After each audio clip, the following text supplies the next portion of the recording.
Donc bonjour les frères et sœurs, et ce matin, nous allons nous lancer dans le chapitre 3. Hier, on a vu juste seulement le verset 1. Et ce matin, on va recommencer le chapitre 3, verset 1, puis on va s'en aller. On va voir jusqu'où on va avoir le temps de se rendre. Prions ensemble en commençant. Notre Père du ciel, nous sommes dans la joie et dans la paix. Nous sommes dans la reconnaissance que quand dans l'Église s'éloigne, l'Église prend une tangente, l'Église a des difficultés doctrinales, comme c'est le cas ici, comme c'était le cas dans plusieurs épîtres, je dirais même la majorité des épîtres. Tu utilises des hommes, tu utilises des enseignants, tu utilises des prophètes, tu utilises des docteurs pour parler à ton peuple. On le voit ça tout au long des épîtres du Nouveau Testament. Merci que tu fais cela. Mais merci que tu ne te mets pas en colère et te tourner le dos, mais que tu nous parles afin de redresser quand on est un peu croche dans ce que nous faisons, nous croyons. Tu es un bon Père. Et tu le fais parce que tu veux être bien glorifié, tu veux être bien annoncé et tu veux être bien servi. Donc, dirige-nous ce matin dans les textes qu'on va lire afin de pouvoir bien les comprendre. Amen. Donc, on se souvient qu'hier, on a parlé du jugement dans l'ensemble de l'épître de Jacques. On a vu les conséquences du jugement, qui était la vie ou la mort, ou le salut ou la perdition. C'était la couronne de vie ou la non-couronne de vie. C'était le salut, comme Job, ou la perdition. Et là, on va voir ça, on va voir comment il va dire ça dans le chapitre. Il le dit dans le chapitre 1 en disant « tu n'auras pas la couronne de vie ». Il a dit dans le chapitre 2 « tu vas avoir un jugement sans miséricorde ». Il a dit encore une fois dans le chapitre 2 « tu as une foi sans les œuvres, cette fois-là, elle est vaine ». Là, il va le dire de d'autres façons. Parce qu'il tape toujours sur le même clou, là. Il tape toujours sur le même clou ici. Aider les gens qui reçoivent la lettre à faire un bon choix et rester attachés à l'Évangile. Chapitre 3, verset 1.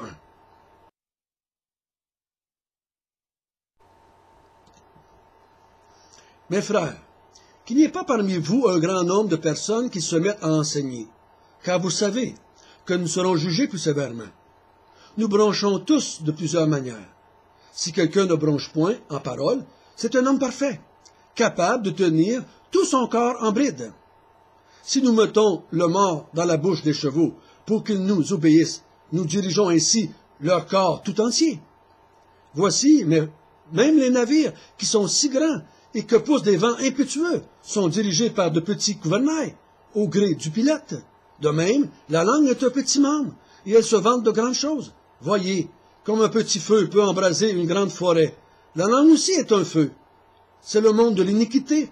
La langue est placée parmi nos membres, souillant tout le corps, et enflammant le cours de la vie, étant elle-même enflammée par la géhenne. Toutes les espèces de bêtes, d'oiseaux et de reptiles et d'animaux marins sont domptés.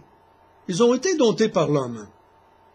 Mais la langue, aucun homme ne peut la dompter. C'est un mal qu'on ne peut réprimer. Elle est pleine d'un venin mortel. Par elle, nous bénissons le Seigneur notre Dieu, et par elle, nous maudissons les hommes faits à l'image de Dieu. De la même bouche sortent la bénédiction et la malédiction. Et il ne faut pas, mes frères, qu'il en soit ainsi. La source fait-elle jaillir de la même ouverture l'eau douce et l'eau amère? Un figuier, mes frères, peut-il produire des olives? Ou une vigne des figues? De l'eau salée peut-elle donner de l'eau douce?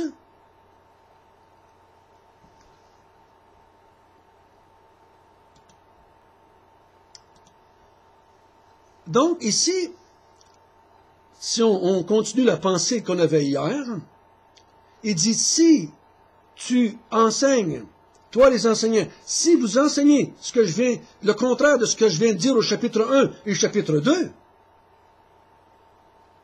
vous allez être jugés plus sévèrement. Et là, il parle ici, il continue dans la même direction pour continuer à les aider à ne pas enseigner le contraire de ce qui a été dit. Ce qui a été enseigné par les apôtres. Ce qui a mis en place Paul et Pierre et les autres apôtres. Et Jésus lui-même.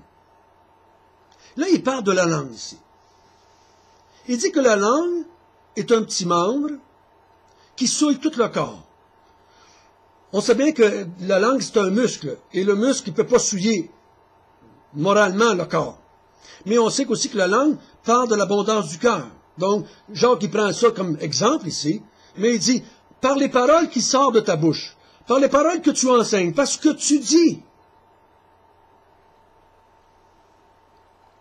ça peut être bien ou mal. Mais il dit la langue dans l'être humain, la langue de façon générale. C'est un petit membre qui souille tout le corps et on ne peut rien y faire. Tu ne peux pas la dompter, tu ne peux pas la réprimer. Elle est pleine d'un venin mortel, elle donne la mort, cette langue-là. Tu peux rien, aucun homme n'a réussi à la dompter. S'il pourrait dompter sa langue et la tenir en bride, il serait parfait dans tout ce qu'il fait. Il m'a dit, il n'y a personne qui a réussi à dompter la langue. On a dompté tous les animaux, mais pas la langue. Et donc, si je m'arrêterais là, je dirais, il n'y a pas grand espoir dans ce que Jacques dit là. L'être humain ne peut pas changer sa nature.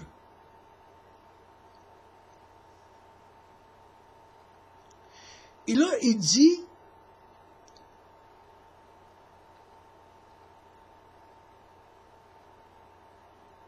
au verset 9, « Par elle, nous bénissons le Seigneur notre Dieu. Et par elle, nous maudissons les hommes faits à l'image de Dieu. » Ça, je dirais que c'est la phrase clé de ces 12 premiers versets-là. Et je crois qu'on peut l'associer avec quelqu'un qui se regarde dans le miroir et qui oublie comment il était. Quelqu'un qui dit qu'il croit en l'Évangile, mais qui méprise les pauvres que Dieu veut sauver. Ça, on peut la rattacher celui qui dit qu'il a la foi, mais qui n'a pas les œuvres. Il dit, tu ne peux pas dire avec la bouche, je crois en Dieu, je loue Dieu, j'adore Dieu, le Créateur, mais je maudis la création. Ici, l'homme qui a été créé à l'image de Dieu.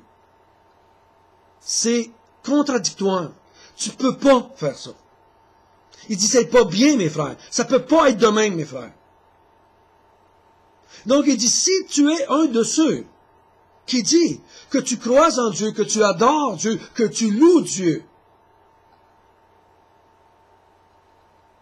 mais que tu maudisses la création ou les hommes faits à l'image de Dieu, si tu les méprises ou tu avilises, comme on a vu un peu avant, ça ne peut pas être correct. C'est faux. C'est pas vrai. Tu vas être jugé plus sévèrement. Et tu vas être condamné. Celui qui dit d'une façon vraie, d'une façon sincère, d'une façon, moi je dirais, par la grâce de Dieu. Parce que cette langue qui ne peut pas être réprimée, elle peut être contrôlée, si je peux dire ainsi, par la grâce de Dieu qui vient en nous. Par le fait que nous croyons à l'Évangile reçu, en ayant une foi qui sauve, en n'oubliant pas comment nous sommes dans le miroir, en persévérant dans l'épreuve. Il dit, on peut, en se soumettant avec joie aux épreuves, en demandant de la sagesse pour comprendre, on peut avoir victoire sur cette langue-là. On ne peut pas la changer, mais on peut avoir la victoire. On peut la contrôler.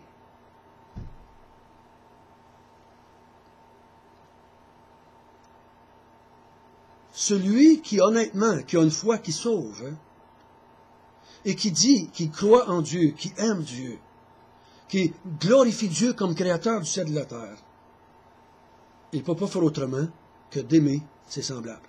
Surtout les frères. Surtout les frères. Ici, je crois que le problème est surtout parmi les frères. Il y avait des problèmes dans les frères, parce qu'on va voir plus loin qu'il va dire, attention comment tu te comportes avec les frères, attention comment tu parles de tes frères.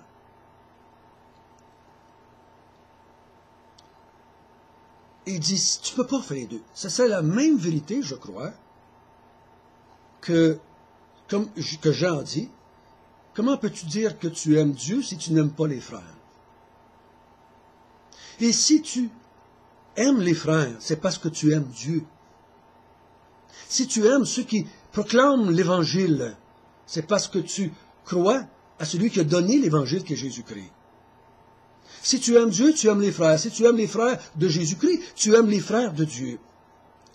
Je crois que la même vérité que dans Matthieu chapitre 25, au grand jugement. Il dit, si vous avez fait du bien au plus petit de mes frères, viens et réjouis-toi avec ton maître. Mais si tu ne m'as pas visité en prison, si tu n'as pas fait du bien à un petit de mes frères, tu vas être jeté dans le feu éternel. Même vérité ici. Comment peux-tu dire que tu aimes Jésus, que tu aimes Dieu, mais tu méprises son corps? Même vérité que dans Corinthiens. Paul dit, vous méprisez le corps de Christ. Et c'est pas correct ce que vous faites. Donc, si moi, je suis quelqu'un qui dit croire en Dieu et qui méprise ce que Dieu a créé, je ne peux pas être vrai. Je ne suis pas vrai.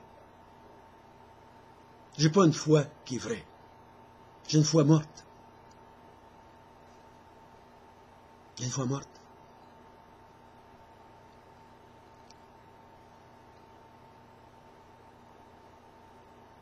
Ça ne veut pas dire, mes frères et sœurs, qu'on n'aura pas de difficultés. Ça ne veut pas dire qu'il n'y aura pas des chicanes entre nous. Ça ne veut pas dire qu'il n'y aura pas des divisions entre nous. Ça ne veut pas dire qu'il n'y aura pas de problèmes ou de péchés entre nous. Mais on va voir, après, la sagesse, comment réagir dans ces moments-là. Je peux pas mépriser les enfants de Dieu, le corps de Christ. Je peux pas, j'ai pas le droit. C'est contraire à la foi, c'est contraire à la vérité, c'est contraire à la vie. C'est comme, on pourrait dire, il y a rien de plus contre nature, une mère qui déteste son enfant. Comment nous pourrions-nous mépriser le corps spirituel de Christ? Puis dire en même temps qu'on aime Christ.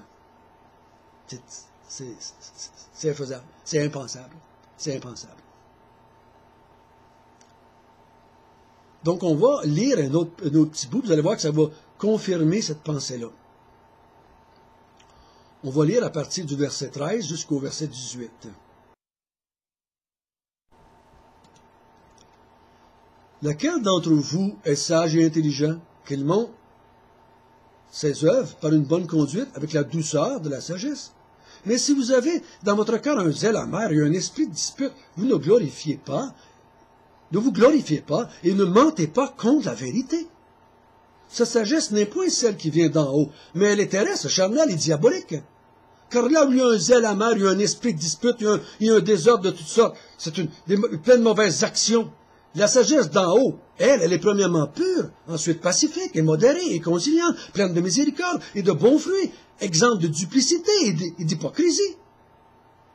Le fruit de la justice est semé dans la paix par ceux qui recherchent la paix.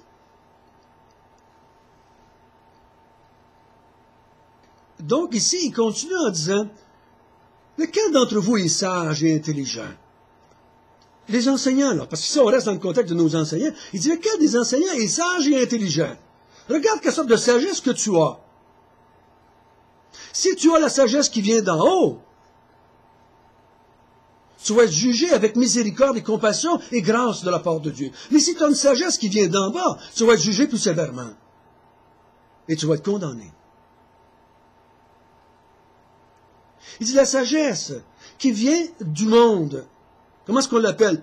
Terrestre, charnel, diabolique. Et que ça ressemble à la fois un peu plus haut, hein? Inutile, vaine, diabolique.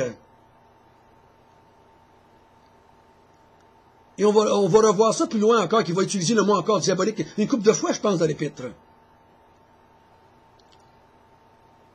Il dit, cette sagesse qui vient de l'homme, qui s'éloignent de la vérité, qui ne prêchent pas la vérité, qui n'enseignent pas la vérité. Il y a un esprit amer en dedans de lui. Il est amer parce qu'il ne va pas dans la direction de Dieu. Il se bat avec Dieu. On a vu au chapitre 1, il est en colère avec Dieu. Parce qu'il a tout perdu, parce qu'il a été persécuté, parce qu'il a été chassé de chez eux. Au lieu de bien réagir et de voir comme un sujet de joie les épreuves, il s'est mis en colère contre les épreuves que Dieu a envoyées dans sa vie. Et combien de fois on a vu ça dans nos propres vies, il y en a autour de ça.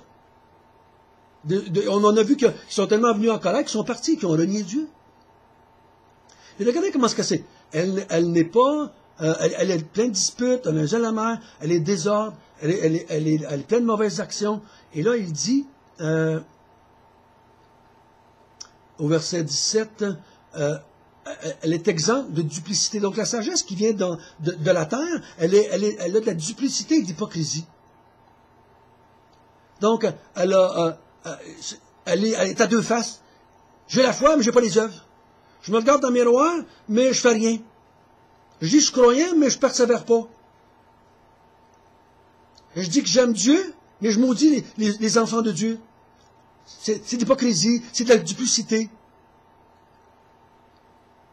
Mais au contraire, celui qui a la sagesse qui vient d'en haut, elle est pacifique, elle est pure, elle est modérée, elle est conciliante, elle est pleine de miséricorde, elle est pleine de bons fruits. Pourquoi elle est comme ça? Pourquoi elle est comme ça? Parce qu'elle reconnaît. Elle reconnaît que ceux qui sont autour d'elle, parmi les gens de l'Église, sont comme eux. Les gens dans l'Église ont des difficultés, vous en avez, j'en ai. Vous passez par des luttes, j'ai des luttes. Je regarde les gens dans le monde, je ne peux pas les maudire. Dieu se charge de les maudire. Ils sont déjà condamnés par Dieu. Moi, je n'ai pas besoin de les condamner. Moi, je devrais avoir de la compassion pour eux autres. Je devrais avoir de la miséricorde. Parce que je viens de leur gang. J'ai été sauvé, j'étais là. J'étais là dans le monde avec eux autres. Ma langue était comme ça, puis elle est encore de même dans ma chair. Elle fait le mal, ma langue. Je comprends ça. Mais je suis donc reconnaissant de la grâce de Dieu à mon égard. C'est pour ça que je peux être pacifique, modéré dans mes relations avec les frères. Je peux être conciliant, parce qu'on est pareil. Je peux avoir de la miséricorde envers les autres, parce que j'ai tellement besoin qu'on ait de la miséricorde envers moi.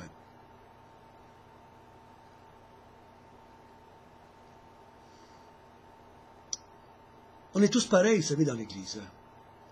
Nous sommes tous des gens qui luttons avec le péché. Nous avons tous une lutte entre la chair et l'esprit. Il n'y en a pas un qui en a plus ou moins que les autres. On est tous pareils. C'est pour ça qu'il dit, si celui qui prêche, le fruit de la justice est semé dans la paix par ceux qui recherchent la paix. Donc il dit, si tu prêches, tu vas prêcher dans la paix. Parce que tu recherches la paix. Parce que tu as reçu de la paix. Tu vas traiter les autres comme tu aimerais être traité. On va voir ça plus loin. Aime ton prochain comme toi-même. Parle aux autres comme tu voudrais qu'on te parle. Tu ne peux pas les mépriser et aimer Dieu. Si tu as une sagesse qui vient de Dieu, cette sagesse-là, que tu as demandé dans le chapitre 1 de l'Épître de Jacques. Et Dieu t'a donné cette sagesse-là. Et maintenant, tu vas l'utiliser pour encourager les frères, pour être conciliant, pour être modéré, pour être miséricordieux, pour être plein de bons fruits, pour prêcher avec la paix. Et tu recherches la paix dans ce que tu prêches. Tu ne recherches pas la division, tu ne recherches pas la querelle, tu ne recherches pas à diviser. Tu recherches la paix et l'harmonie. Donc, il dit, tu ne peux pas maudire Dieu et détester les enfants de Dieu. Tu ne peux pas être de Dieu et avoir une sagesse du monde et charnelle et diabolique. Ta sagesse, elle va être paisible, conciliante. Tu vas agir avec plein de bons fruits. Tu vas avoir une relation d'amour envers les frères et sœurs qui sont autour de toi et envers le monde dans lequel tu vis. Notre Père du ciel, merci de nous avoir montré, encore une fois, que tout au long de notre vie chrétienne, on va être ramené à faire le même choix. Il va venir des tentations, il va venir des occasions où est-ce qu'on va avoir à prendre le choix. Mais par ta grâce, par la foi, par la sagesse que tu mets en nous, nous allons faire les bons choix. Et quand le jour du jugement va venir, nous ne serons pas jugés plus sévèrement, mais nous serons jugés avec grâce, avec miséricorde, avec amour, avec pitié de ta part. Au nom de Jésus, Amen.